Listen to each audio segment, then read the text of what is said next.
Despite contributing 70% of the labor force in Uganda, women economic empowerment efforts are often hampered by cultural, social, and legal challenges. Majority of the women are marginalized, and both labor rights and land rights are abused, leaving many frustrated and excluded from reaching their full economic potential. Action Aid Uganda, a social justice, gender equality, and poverty eradication leaning organization, studied these trends and thought of a solution.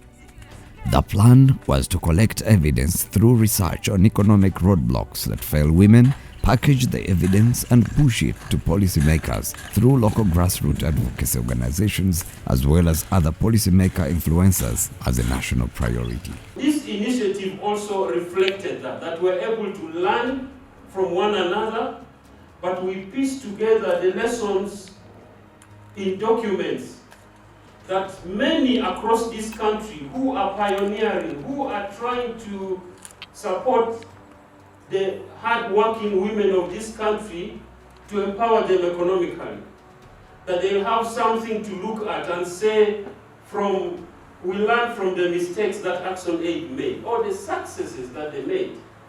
And this was about that. But we also came together 2 years ago to recognize that there are serious obstacles and challenges that stand in the way of women's economic empowerment, especially challenges that are structural in nature, challenges that are systemic, that we cannot throw money at every problem and expect it to be solved, that we need to look and see what is it that stops the women from making the full contribution that they can make towards their own economic empowerment. I want to tell you the story of Action Aid because coming from delivering physical and tangible things, we noted that to address poverty in this country, there are structural issues, and I'll just come to them right now. Structural issues, for example, through this work that we've done, and I want to give really thanks to the Uganda Women Parliamentary Association. With them and the partners in this room, and with the voices of the women on whom we write, we were able to identify certain things and say that these ones here, they lay a structural barrier to women's economic empowerment. So this was for us about the collective. And as I said, together with our voices behind WOPA and them taking on the floor of parliament, maneuvering their own challenges in that floor of parliament to make sure that laws are amended.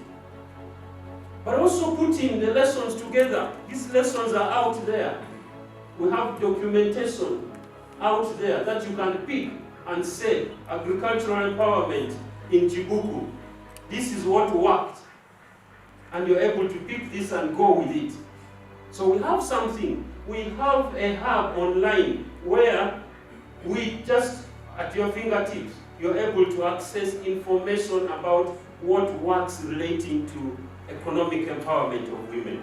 And I think we've laid a good foundation. Even when, thank you. So this was for us about the collective.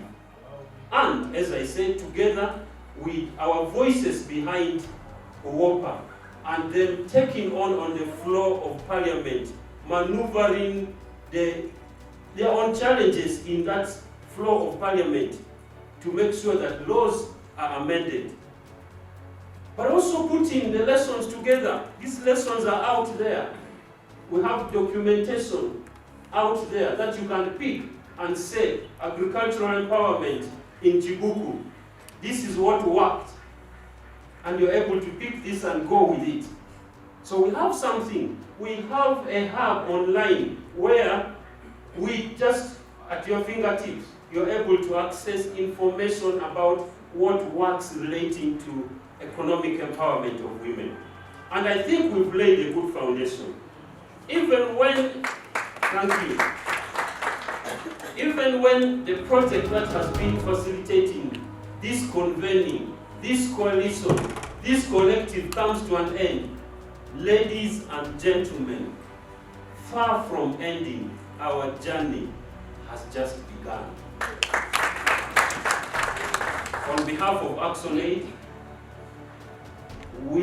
I want to commit my organization, will work tooth and nail to ensure that we build onto what we have started here.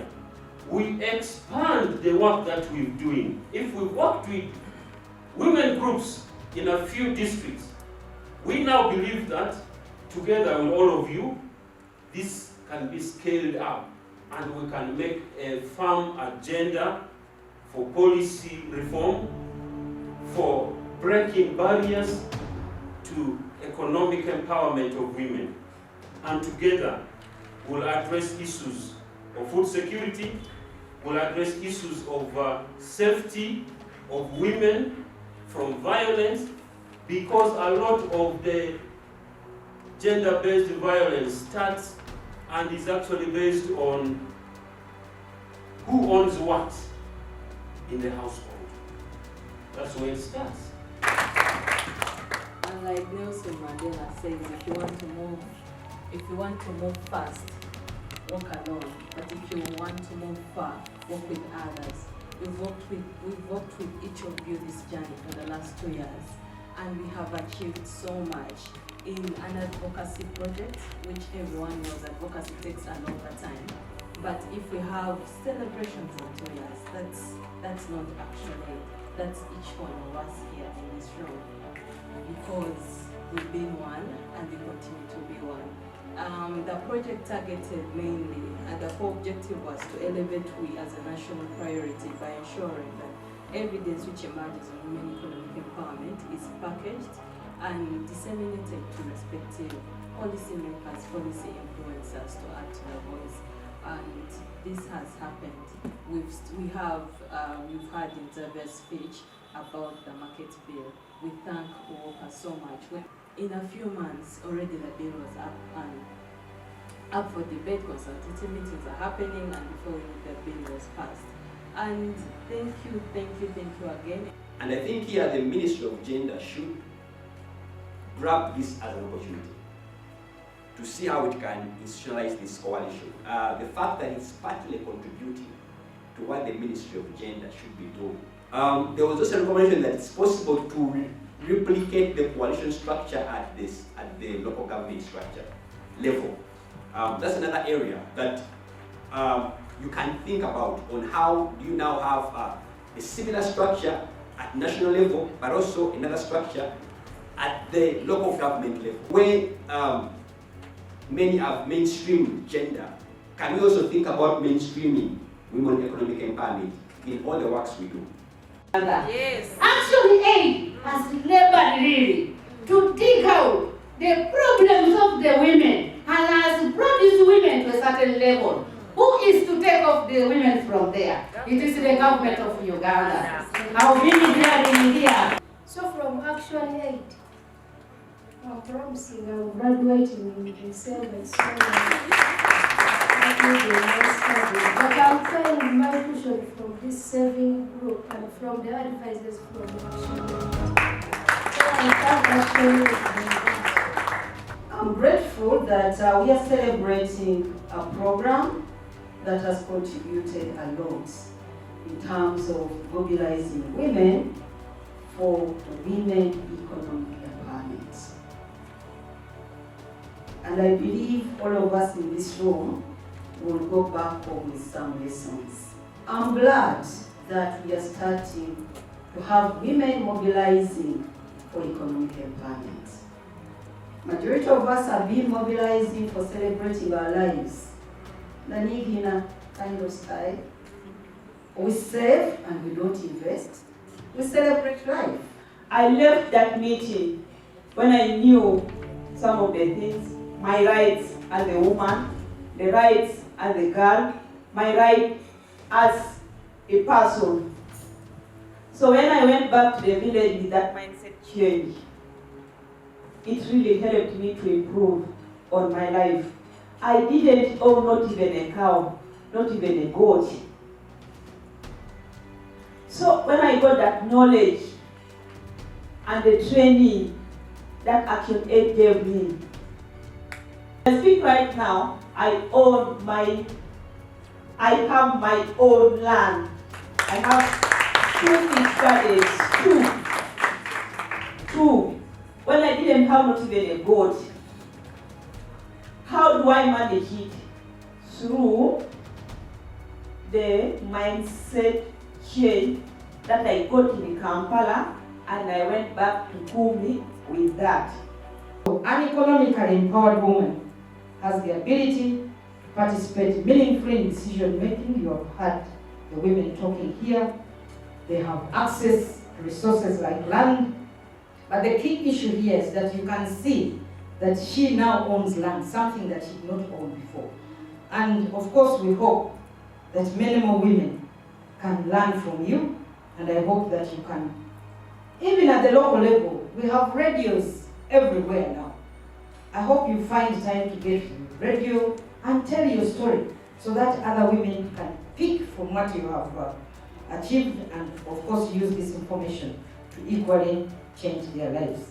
Uganda, of course, as a country, has majority of its population as women, and definitely we cannot talk of moving forward as a country without engaging the women. We cannot talk about progress and economic development when the women are lagging behind. So it's important that we are part and parcel of this conversation. It's important that we are part and parcel of Uganda moving to middle income status. Otherwise, short of that, we shall simply be talking up here when the grassroots is actually different. So the 51% of the women need to be empowered. We need to get away from those, majority of the women are in the informal sector. We are doing the small odd jobs. We need to get away from there and also get to those other positions where we can make clear decisions, make meaningful contributions to our families. And I'm glad you've heard about women registered companies. That is the way to go. We cannot only be the ones being employed. Participation of women definitely, therefore, boosts productivity in the country. And as women, definitely, we being the majority can make significant contribution to the economic development of the country. I want to encourage the girls, the women here, please encourage your children to go to school. We have schools everywhere. At least you can go and your child can be there to read and write. It's also important for them to be able to read and write, and of course, as markets open up within the East African community, we definitely need somebody to be literate. Ladies and gentlemen, I want to end by thanking Action Aid for this support